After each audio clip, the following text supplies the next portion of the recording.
আশরাফ আলী থানভী রহমতুল্লাহ আলাইহি জবরদস্ত একজন আলেমে দ্বীন। রাস্তা দিয়ে হেঁটে যায়, রাস্তার পাশেই একটা ঝোপের পাশেই একজন প্রেমিক এবং একজন প্রেমিকা রোমান্টিক মুহূর্ত কথা বলতেছে। একজন আরেকজনের কাঁধের উপর হাত রেখে কথা বলতেছে। এমন সময় কিতাবওয়ালা কিতাবের মধ্যে লেখে কিছুক্ষণ আগে আকাশ থেকে টিপ টিপ করে বৃষ্টি পড়েছে। বৃষ্টি পড়ার কারণেই রাস্তাটা একটু কদমাক্ত ছিল, কাদাময় ছিল। আশরাফ আলী থানভী রহমতুল্লাহ মাথার মধ্যে পাগড়ি, হাতের মধ্যে তাসবিহ, আর মুখের মধ্যে রহমান নামের জিকির, আল্লাহর সঙ্গে সম্পর্ক, রহমান নামের জিকির। সুবহানাল্লাহ বলবেন না? আশরাফ আলী থানভী রহমতুল্লাহ পাটা স্লিপ করে বৃদ্ধ মানুষ ধরাস করে কাদার মধ্যে পড়ে গেছে। আর ওই জঙ্গলের পাশেই, রাস্তার পাশেই ঝোপের ভিতরে একজন প্রেমিক এবং একজন প্রেমিকা, একটা যুবক এবং একটা যুবতী, একজন আরেকজনের কাঁধের উপরে এভাবে হাত রেখে রোমান্টিক মুহূর্ত কথা বলতেছিল। নাউজুবিল্লাহ বলবেন না? ভালোবাসাটা গোপন জিনিস, ভালোবাসা প্রকাশ করার জিনিস নয়। কথা বলেন ঠিক কিনা? ভালোবাসা কিন্তু গোপন জিনিস।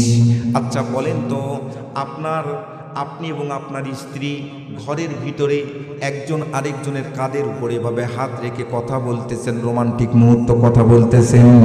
এমন সময় আপনার ক্লাস 8 পড়ুয়া অথবা ক্লাস 10 পড়ুয়া একটা ছেলে অথবা মেয়ে ঘরের মধ্যে যদি প্রবেশ করে, আপনার স্ত্রীর কাঁধের উপরে এভাবে হাত রাখতে পারবেন ভাই?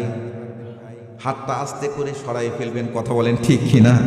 তাহলে বোঝা গেল ভালোবাসা প্রকাশ করার জিনিস নয়, ভালোবাসা গোপন জিনিস।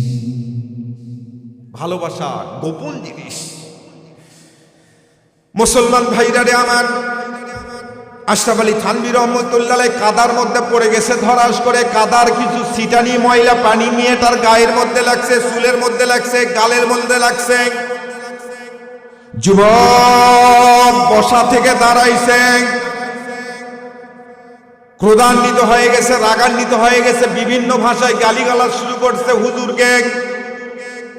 আশরাফ আলী থানভী রহমতুল্লাহকে চিনতে পারে নাই এ যুগের জবরদস্ত আলেম, আল্লাহর বান্দা যুবক আশরাফ আলী থানভী রহমতুল্লাহের কাছে যখন চলে আসছে, তিনি বসা থেকে, তিনি যে কাদার মধ্যে পড়ে গেছিলেন, কাদা থেকে হামাগুড়ি খেয়ে সবেমাত্র দাঁড়াইতে গেছে। এমন সময় যুবক রাগটাকে কন্ট্রোল করতে পারে নাই। রাগান্বিত হওয়ার ফলে তার রাগটা কন্ট্রোল করতে না পেরে তিনি গলা ধাক্কা দিয়ে সেকেন্ড টাইম, দ্বিতীয়বার আশরাফ আলী থানভী রহমতুল্লাহকে আবার কাদার মধ্যে ফেলাই দিয়েছে।